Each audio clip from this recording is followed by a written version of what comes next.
아침에 제가 아시는 우리 침례교 소설가 문인 이창훈 목사님이 아침에 저에게 개인적으로 글을 하나 보내왔는데 제가 읽어보니까 너무 좋아서 제가 그분의 허락을 받고 오늘 설교 시간에 잠깐 성도들에게 나누어 드리겠습니다. 이렇게 문자를 보냈습니다. 그대로 그냥 읽어도 너무 좋은 글이기 때문에 간단하지만 제가 읽어 드리겠습니다. 병균과의 전쟁은 우리 삶의 모든 패러다임을 바꾸어 놓았습니다. 그러나 이 병균 때문에 하나님이 주신 우리의 소중한 믿음, 사랑, 우정을 포기할 수 없습니다. 며칠 전 노숙자를 돕다가 역 광장에서 그들에게 차를 끓여 대접하는 92세의 노인의 얼굴을 보았습니다. 박스와 병을 주운 갑으로 봉사하고 있는 그 노인을 보며 인간의 아름다움을 또 발견했고 저 또한 어떻게 늙어야 하는지 깨닫게 되었습니다. 천국의 열쇠는 누구의 것인가 또 깨닫게 되었습니다. 진정한 가난한 자의 것은 더 없어서가 아니라 더 가지려 용감하기 때문일 것입니다. 그리스도 주님의 넉넉한 미소가 오늘 하루 그 얼굴에도 가득하시기를 기도합니다. 아멘.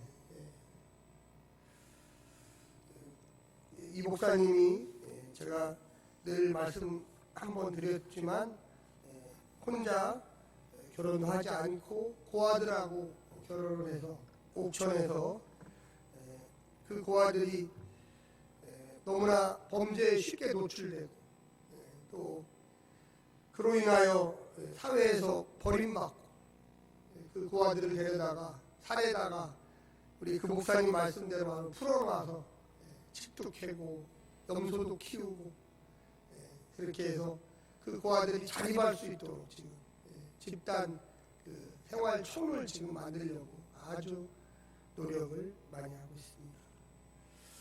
성탄절 이제 첫 번째 지나고 첫 번째 주일 우리 하나님 말씀을 나누면서 우리가 가진 것이 없어서 문제가 아니라 너무 더 가지려고 하기 때문에 오히려 가난해진다는 역설적인 진리를 생각해 봅니다. 지난 24일 성탄절 감사 예배 때는 본문이 누가복음에서 아기 예수의 탄생이 주제였습니다. 오늘 성탄절 첫 번째 주일은 마태복음 안에서 아기 예수의 탄생이 주제입니다. 같은 사건인데 다양한 각도에서 아기 탄생의 주제를 다루고 있습니다. 누가복음이 주로 이방인, 여자, 여인, 빈자, 어린아이, 병자들을 주제로 해설을 해나간다면 마태복음은 유대인 남자 지배계층 승리자로서 예수를 다루고 있습니다. 그런데 오늘 본문은 마태복음에서도 좀 특이하게 타국, 이방 나라죠. 또 먼 나라, 또 박사들이 등장합니다. 왜 유대인 남자 왕, 제사장, 왕의 신하들은 이 기쁜 소식을 직접 보지 못했을까요? 왜 그들은 열심히 제사도 드리고 나름대로 최선을 다해서 하나님의 뜻을 찾는다는 계층들이었는데 그렇게 하지 못했을까요? 왜 하나님은 누가복음에서는 들판에 있는 목자들에게 그리고 오늘 마태복음 본문에서는 먼 타국에 있는 이 박사들에게 이런 이야기를 전해 주었을까요? 오늘 본문에 보게 되면 1절에 헤로당 때라고 이렇게 나와 있습니다. 헤로당 때. 헤로당 때가 언제냐? 박사들이 오늘날의 신약성서 연구하는 연구자들이 찾아보니까 BC 4년, 그러니까 주전 4년, 오늘날의 기념합니다. 이때 이 헤로당이 죽었다고 합니다. 그런 것을 기준으로 할 때 아무리 빨리 예수님이 태어난 것을 잡아도 주전 4년 정도에 아마 예수님이 태어났을 거다. 이렇게 보는 사람들이 많습니다. 그런데 이 헤롯 때라고 하는 이 헤롯은 역사가들은 아주 교활하고 잔인한 사람으로 이야기하고 있습니다.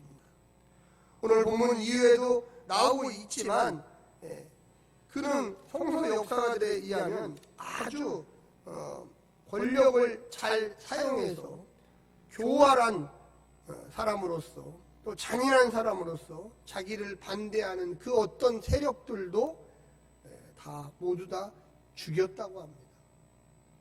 그런데 그 중에 내용이 오늘 본문 13절부터 나와 있습니다. 오늘은 12절까지죠. 그런데 역사가들에 의한 조사에 의하면 그에게 두 아들이 있었는데, 아들이 더 있었어요. 더 있었지만 두 아들 알렉산더와 아리스토블루스라는 이 두 아들은 유대인들에게 아주 사랑을 받은 아들이었답니다. 그런데 아들이 백성들에게 사랑을 받으니까 이 두 아들을 살해해버렸어요. 그리고 이 헤롯은 로마 대제국으로부터 왕으로 임명돼서 들어올 때도 로마 군인들하고 같이 왔습니다. 한마디로 얘기하면 백성은 없고 오로지 힘만 있는 그런 사람이었습니다. 두 아들을 살해하고도 나중에 그 막내 아들 안티파테르라는 아들을 왕자로 이렇게 보유했는데 또 백성들이 그 왕자들을 좋아했던 거예요. 그 왕자를.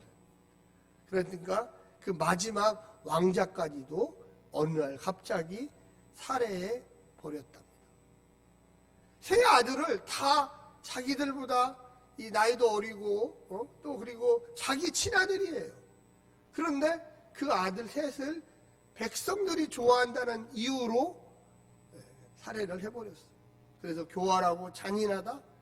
그 당시에 풍자가들이 써놓았던 글들을 읽어보면 헤롯의 아들이 되느니 헤롯의 돼지가 되는 게 낫다. 이런 풍자 용어들이 돌아다녔답니다. 우리는 오늘 본문에서 왜 이 짧은 본문에서 1절에 헤롯 왕 때 이런 이 말 자체가 아주 불안하고 사회적으로 교활하고 잔인한 그런 왕 때에 예수님이 오셨다라는 것을 이야기하는 것입니다. 그런데 그때 동방으로부터 박사들이 예루살렘에 왔습니다. 당연하죠. 왜 왔느냐? 우리가 오늘 본문에 나오지만 별을 따라서 이렇게 왔다는 거예요. 이 사람들은 페르시아의 점술가들, 제사장들, 또 별을 연구하는 학자들일 것이다. 마술사들일 것이다. 우리가 생각할 때 하나님의 뜻을 좀 유대인 제사장들도 많고 유대인들도 똘똘한 사람들이 많은데 왜 이방 나라에 이방 종교를 가진 이 사람들이 그렇게 별을 연구하다가 큰 별이 대형 별이 나타났다. 이 별은 그냥 못한 별이 아니다. 시대를 변화시킬 어떤 사람이 나타나는 거다. 유대인들은 점성학자가 없었겠습니까? 유대인들은 하나님의 뜻을 물어보는 사람이 없었겠습니까? 우리가 그 뒷부분에 가면 헤롯이 지시를 해서 외국에 있는 이 학자들은 이 별박사들은 벌써 이런 새로운 뜻을 알고 하는데 왜 너희들은 무엇을 하고 있느냐? 빨리 조사 좀 해봐라. 자기 아들 3명까지도 자기의 적대적인 정치 세력으로 몰고서 죽여버리는 이런 사람이 외국으로부터 어떤 소식이 와서 그들이 예루살렘에 와서 여러분 한번 거기 보시면 2절에 유대인의 왕으로 나시니가 어디 계시냐? 이거는 어마어마한 정말로 경천동지할 이야기예요. 헤롯 왕의 입장에서 봤을 때는 나의 아들들도 다 죽여버렸는데 이거 새로운 나를 위협하는 유대인의 왕은 나밖에 없는데 나를 죽일 사람이 나타났다? 나를 이 자리에서 쫓아낼 사람이 나타났다? 이거는 정말로 어마어마한 일입니다. 우리가 13절 이후에 보게 되겠지만 거기에서 헤롯은 2살 밑에 영아들, 이 예루살렘과 베들레헴과 그 지역 전체에 있는 영아들을 전부 다 죽여버려요. 우리가 이 본문 하나하나가 이야기하고 있는 이야기들을 조금씩 알기 시작하면 예수님의 탄생이 얼마나 위급한 위험한 상황에서 태어났는지, 왜 그러면 그렇게 좀 평화로운 시대에 나오시지 이렇게 어려운 시대에 나왔을까? 시대적인 소명이죠. 여러분, 우리가 별박사라고 그러니까 지금은 굉장히 무슨 신화적인 존재들 같은데, 사실은 우리가 어떤 시대적인 그 사인, 시대적인 어떤 징조, 시대적인 어떤 이 변화의 바람, 뭔가 새로운 것이 창출될 때는 새로운 바람들이, 새로운 세력들이 일어난다는 거예요. 마태복음은 단지 유대인의 왕으로 나신 사람이 누구냐 이것을 찾는 게 아니야. 이방인들이 왜 와가지고, 여러분 잘 생각해 보십시오. 외국 나라에 있는 사람이 갑자기 와서 이 나라에 왕이 났대, 축하 사절로 온 게 아니에요. 여기서 유대인의 왕이라고 하는 그 의미는 마태복음에서 전 인류를 구원한 메시아가 태어났대, 그런 의미예요. 할렐루야. 우리가 단지 신앙을 예수님 믿으니까 우리의 메시아가 났다, 우리 교회의 메시아가, 아니요. 전 우주적인 메시아, 하나님이 이 땅에 육신의 옷을 입고서 태어난 거예요. 할렐루야. 그걸 깨달으셔야 돼요. 그저 아기에게 탄생의 이야기가 아니에요. 왜 이방에 있는 사람들, 이방에 있는 별학자들이 왔을까요? 이 마태복음의 이야기는 철저하게 그 잔인하고 극악무도한 이 헤롯의 그 시스템을 완전히 무력화시키려면 전혀 다른 세계, 전혀 다른 하늘의 별을 보고, 저기 거대한 별이 나타나서 그 별이 우리를 인도하는구나, 내 평생에 이런 별은 보지 못했노라. 그래서 거기에 보면 2절 마지막에 우리가 동방에서 그의 별을 보고 그에게 뭐하러 왔다? 경배하러 왔다. 경배하러. 여러분, 우리가 잘 생각하셔야 돼요. 이 본문에 보면은, 아니 별이 뭐 한두 개입니까? 지금 우리의 눈에 보이는 별만 해도 얼마나 커요. 또 뭐 별이 뭐 큰 별이 그거 하나 덜렁 나타나나요? 별이 있다고 해서 큰 별이 나타나서 우리가 저 별을 따라가 보자, 이렇게 한다는 것 자체가 여러분은 신기하지 않으세요? 이 메시지 안에 들어있는 게 그 별이 그냥 별이 아니라 내 평생에 있을까 말까 한 별. 저는 요즘에 그 과학이 엄청나게 발달하잖아요. 그래서 유튜브를 통해서 우주에 관련된 걸 굉장히 많이 봐요. 굉장히 많이 봐요. 뭐 지금 그 우리나라, 우리 이 지구와 같은 별들이 수 100조 개, 100조 개가 있대요. 100조. 이 별을 관찰하는 천문학자들이 찾으려고 하는 게 뭘 찾으려고 그러냐면 지구와 비슷한 별을 찾아보고 싶은 거예요. 아무리 가까워도, 아무리 가까운 그 지구와 비슷한 별, 왜? 거기에 혹시 생명체가 있을까? 생명체가 있을까? 그런데 아무리 가까운 별도 빛의 속도로 몇 년을 가야지 갈 수 있다는 거예요. 그러니까 빛의 속도로 가야 되니까 사람이 우주선을 타고 가도 거기에서 다 죽어버려요. 거기에서 아이를 낳고 해서 100대 정도 가야지 도착할 수 있다. 100대. 그게 생각할 때, 이렇게 많은 별 중에 사람하고 똑같이 사는데 그런 별 하나 없을까? 이렇게 100억 쪽에 있대. 100억 쪽. 없어요. 지금 못 발견했어요.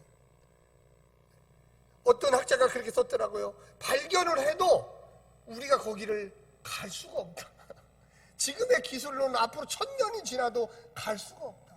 그쪽에서 혹시라도 UFO를 타고 우주선을 타고 일로 올 수는 있을지 몰라도 우리의 기술로는 도저히 아무리 가까운 그 별이라도 지구와 비슷한 별 한번 가보고 싶어도 갈 수가 없다.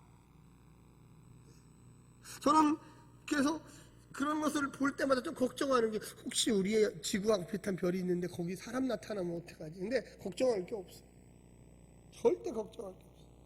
하나님이 유일하게 이 지구 안에 우리 성도님들과 저를 만들었다는 걸 여러분 깨달으시기를 간절히 부탁드립니다. 아멘. 예. 저는 거기서 더 큰 은혜를 받아요. 여기 이방 나라에 있는 이 별 박사들이 그저 그 별을 보고 따라온 게 아니라 유일하게 생긴 그 별 하나를, 갑자기 태어나서 생긴 그 별을 따라온 거예요. 할렐루야. 이거는 메시지죠. 하나님의 드러내심이죠. 계시죠. 우리가 과학을 전문적으로 연구하는 사람들은 아니지만, 과학을 전문적으로 연구하는 사람들은 연구하면 하면 할수록 하나님의 살아계심, 정말로 그분밖에 없구나, 그분만이 이 우주를 창조할 수밖에 없구나, 그것을 스스로 고백하게 된다는 것입니다. 할렐루야. 사랑하는 성도 여러분, 여기에 동방 박사들이 온 이유는 경배하러 왔습니다. 그런데 그 유대 땅을 통치하고 있는 헤롯과 서기관과 제사장들은 무엇을 했나요? 소동을 벌이고, 그리고 나중에 그 아기를 죽이기 위해서 유아 대학살을 벌였습니다. 어쩌면 이렇게 다른 결과를 가져올까요? 어쩌면 이렇게 정말로 유대인, 제사장, 서기관 이런 사람들이 하는 일은 도대체 무엇입니까? 원래 그들은 직업적으로라도 하나님의 뜻이 무엇인가? 아니, 전혀 다른 나라에 있는 이방인 이 동방 박사들은 하나님의 뜻을 찾았거든요. 그런데 원래부터 직업적으로 하나님을 찾아야 되는 사람들은 이 땅에만 관심이 있었던 거죠. 그 당시에 헤롯에게 비유를 마치고 그의 마음에 들기 위해서 하나님의 뜻은 하늘을 쳐다보지 않았다는 거예요. 사랑하는 성도 여러분, 여러분과 제가 하나님의 뜻을 위하여 부름받은 사람들이라는 걸 여러분 깨달으시기를 간절히 부탁합니다. 너무나 이 땅에만 관심이 있어서 누가 권력을 잡나, 누가 돈이 많나, 거기에만 신경 쓰고 살았던 거예요. 그래서 여러분, 동방박사의 그 이야기 중에 핵심은 뭡니까? 3가지의 선물을 준비했다는 거예요. 여러분, 우리가 왜 선물이 중요합니까? 어떤 분이 생일이고 어떤 분이 무슨 기념일인데 그냥 털레 나 왔어요, 이거보다는 정성스럽게 무엇을 준비해서 그분에게 갖다 주면서 자, 이 선물을 좀 받으세요. 그러면 그 사람이 얼마나 사랑을 하는지를 깨닫게 됩니다. 여러분, 이번 성탄절에 누구에게 어떤 선물을 좀 하셨습니까? 또 선물은 받으셨습니까?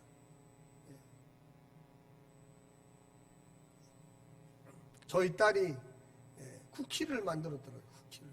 그래서 제가 아빠 쿠키 재료 좀 사주세요. 그래서 제가 요즘에 잘하는 쿠모에서 잽싸게 주문을 해가지고 줬어요. 그랬더니 우리 딸이 열심히 쿠키를 만들었어요. 그래서 얼마나 저한테 재롱을 떨면서 이거 먹어보라고 하는지 너무 맛있더라고요. 너무 맛있어요. 그래서 제가 얘기했어요. 딸한테. 딸아, 오늘 예배를 오늘 안 왔네요. 다행히도. 그래서 내일 오겠죠. 그래서 이 딸에게 뭐라 그랬냐면, 우리만 먹지 말고 이거를 좀 더 만들어서 어렵고 힘든 그런 집에 뭐 큰 선물은 아니지만 그 집을 주면 좋지 않겠냐? 그랬더니 와, 그거 좋은 생각이다. 그렇게 해가지고 또 만들었어요. 그래서 제가 또 그랬죠. 제 아내한테. 여보, 쿠키만 주면 재미가 없잖아. 당신 글씨도 잘 쓰니까 거기다 카드에다가 글씨를 좀 써서 주면 좋지 않겠냐? 그랬더니 또 제 아내가 거기다 글씨를 써. 작은 하나. 저는 재료를 제공하고 우리 딸은 쿠키를 만들어서 거기다 산타 모양도 만들고 모자도 만들고 점도 찍고 거기다가 메리 크리스마스라고 글씨를, 찐글씨를 다 이렇게. 우리의 삶 속에 정말로 어떤 일에 대해서 기뻐하고 즐거워할까? 저는 어제도 사진을 또 이 멋있는 그 트리에서 사진을 찍었어요. 혼자 찍기 또 미안해서 저희 아내하고 또 지난번에 찍은 걸 딱 해갖고 저희 친구 목사들에게 딱 써서 이 만들어서 카드로 제가 포토샵을 해서 만들어서 보냈더니 너무 멋있다고. 할렐루야. 나이를 거꾸로 먹냐고. 얼마나 기분 좋은지. 보내고도 기분이 좋아요. 선교사님들한테 또 다 그냥 카톡으로 보냈어요. 그때 선교사님들이 어제까지도 막 계속 밤 12시, 1시, 2시 답장이 오르. 누가 보내준 거 그냥 찍어서 또 한 번 퍼날르지 마시고, 이렇게 우리 행복한 교회 좋은 트리가 있잖아. 다 찍어서 멋있게 찍어서 보내면 돈도 안 들고 그 받는 사람들도 즐겁고 보내는 사람들도, 제가 또 거기다가 멋있는 또 다 써서. 며칠 전에는 저희 지방의 목사님이 커피숍을 해요. 커피숍. 그래서 그 교회를 갔어요. 이 교회가 아주 멋지더라고요. 정말로 깜짝 놀랄 정도로. 그래서 1층에다 교회 커피숍을 하는 거예요. 그래서 갔다가 돌아오는데, 이 한강변을 타고서 쫙 돌아오는데, 한 견님이 고개를 차에서 이렇게 내려오면서 이렇게 밖을 내다보고 있어요. 제가 카메라를 최근에 핸드폰을 바꿨거든요. 여보, 견님 좀 하나 좀 찍어봐. 얼마나 그냥 뭐 짖지도 않고 다 이렇게 있는데 얼마나 멋진지. 우리 가족이야.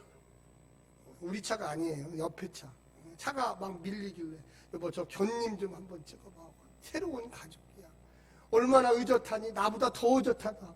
짖지도 않고 다 그냥 한강변을 견님이 이렇게 구경을 하는데, 우리의 삶 속에 작은 하나가, 여러분 여기 나오는 이 동방박사는 출발할 때부터 3가지 예물을 가지고, 우리가 무슨 뭐 어마어마한 몇만 원짜리 몇십만 원짜리 선물 사는 것보다 우리의 처음의 자세, 오늘 성탄 후 처음 교회에 와서 하나님께 예배를 드리는데 나는 어떤 자세로 와서 예배를 드릴까?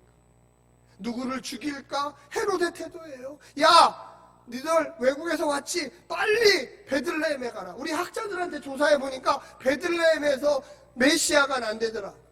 미가서 5장 2절 미가의 예언이 거기에서 이루어진대더라. 빨리. 몰랐던 게 아니에요. 제사장들, 서기관들도 다 알고 있었는데 그 때를 모르는 거예요. 당신들이 가서 그 사람, 그 아기를 보걸라 빨리 나에게 와서 좀 알려주면 어떻겠어? 황금, 모량, 유약, 이런 것들을 많은 학자들은 뭐라고 얘기하느냐? 성부 하나님, 성자 하나님, 성령, 이분이 삼위일체 하나님이 이 땅에 나타났다라는 것, 귀중한 거거든요. 황금이 얼마나 귀중합니까? 이 3가지의 이 예물 자체가 어마어마한 거라는 거예요. 이게 아무나 받을 수 있고 주고받을 수 있는 게 아니라는 거예요. 진귀한 것, 유일한 거죠.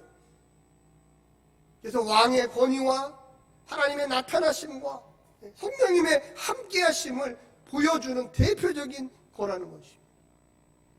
사랑하는 성도 여러분, 우리가 이 땅에서 살아가면서 정말로 이런 하나님께서 이 땅에 아기로 오신 그 날을 기억하면서 정말로 새로운 모습으로 우리는 볼 수가 있는 것.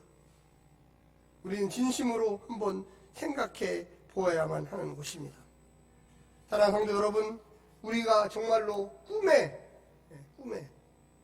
하나님께서 우리를 인도하십니까? 오늘 제일 마지막 절에 한번 12절에 보면 이렇게 이야기합니다. 그들은 꿈에 헤로데게로 돌아가지 말라 지시하심을 받아 다른 길로 고국에 돌아가니라. 여러분, 박사들은 하늘의 별을 보고요, 자면서 꿈을 꾸는데 별을 보면서도 메시아가 탄생했다, 유대인의 왕이 나왔다는 걸 알았어요.